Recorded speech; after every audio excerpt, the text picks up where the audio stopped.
Salud. Continuamos. Como conclusión del Congreso del 10º aniversario del Post-Grado en Neurología, Avances y Retos en Salud, tenemos el placer de presentarles al doctor Kenton Holden. Él es un investigador y un neurocientífico que viene desde los Estados Unidos, desde la Universidad de Charleston, en Carolina del Sur. Él trabaja especialmente en el área de neurología pediátrica y él ha sido uno de los grandes mentores en el Post-Grado de Neurología para los residentes que aquí se encuentran. En este momento él nos presentará su trabajo de investigación expandiendo los éxitos de la investigación en el programa de Post-Grado de Neurología en Honduras. Los dejamos con el doctor Kenton Holden. When you're a pediatric neurologist, you learn to be flexible. The kids will ask you to do anything.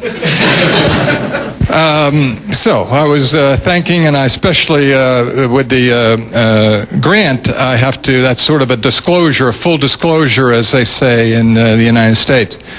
But really I wanted to get off into where we've been and where we should be going with just a program that is amazing. I come here and I learn more than I teach, and I think it's because there's so much information that we no longer see in the United States. It's called like the natural history of the disease, and people in the United States are self-medicating and getting so many things before you even see them that you're really not seeing the natural history of disease many times.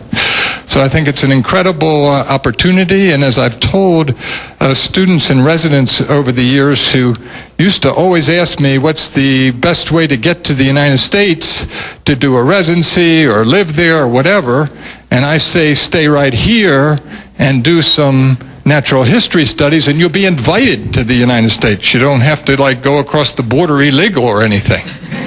And that's true, you'll be invited and they'll pay your way, because basically the opportunity here to study diseases is phenomenal. So if we start with that, I think we can learn, we really go back to go forward to learn about the diseases, because now we've got therapies we didn't have, and certainly in pediatric neurology that's very true. So with that as a backdrop, I just wanted to, this is where I started in 1999. I think the program had been about 1 year old, the neurology training program.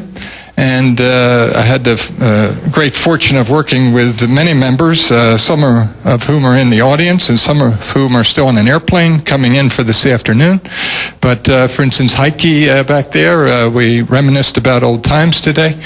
And it started at Hospital Escuela, and then it went out into the community where Reina has done some work in the community with some of our mission trips, and I've gone to outreach clinics with her. Go back one. So I just wanted to put up there, is it expanding investigations? Is it worth it? Like, that's a no-brainer. That's yes. Next. It's probably why I blew over it. Now this is a slide that you're not meant to be able to read. And the reason is because there's so many names now that I've collaborated with. It's going to be soon, I'm going to have to move to another slide. But basically, with Dr. Medina's direction, we've involved in most of the people who spoke today. I think names are on this list because you saw my name as a little author on some of the papers. That meant I've associated. There's Heike right there. Heike, I told you wouldn't be able to see your name.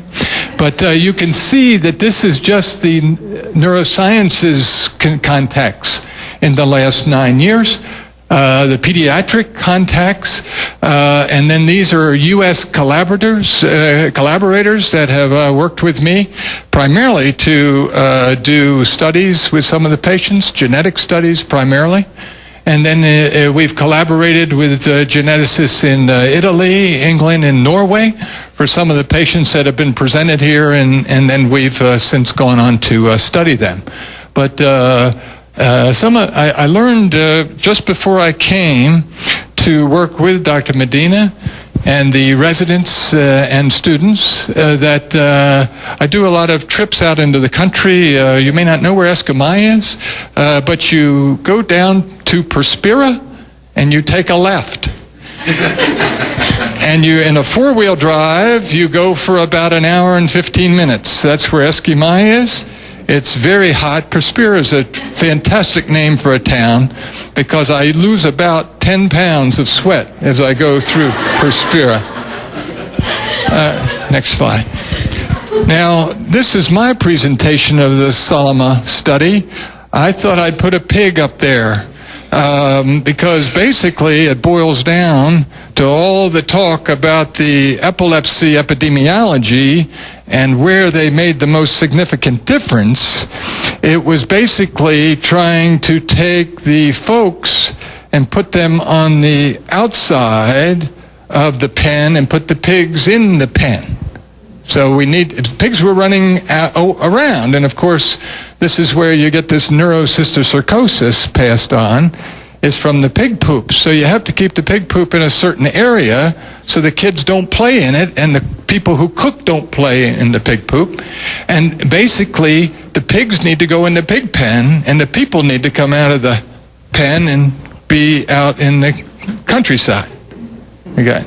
So, Reina introduced me to this. I had no idea this was going on in Honduras. And basically, in 1999, we started making just a few simple questionnaires, and it expanded slightly beyond that to looking at etiologies, which is, in this case, neurocysticercosis. Obviously, we've gone on to look at treatments, the gap of treatment, where you think they're getting the medicine, but they're not, or they're using complementary and alternative medicines, and we're just putting together that study now that's many years old, but it's just very difficult because it wasn't even accepted in the mainstream literature, and now people are paying more attention to it because this is occurring in the United States more than it ever has. People doing their own medications and self-prescribing. So we've gotten a real taste here of how to approach these different areas of epilepsy, and actually these are becoming more and more important to look at because we've gotten so good at the diagnosis. Next slide.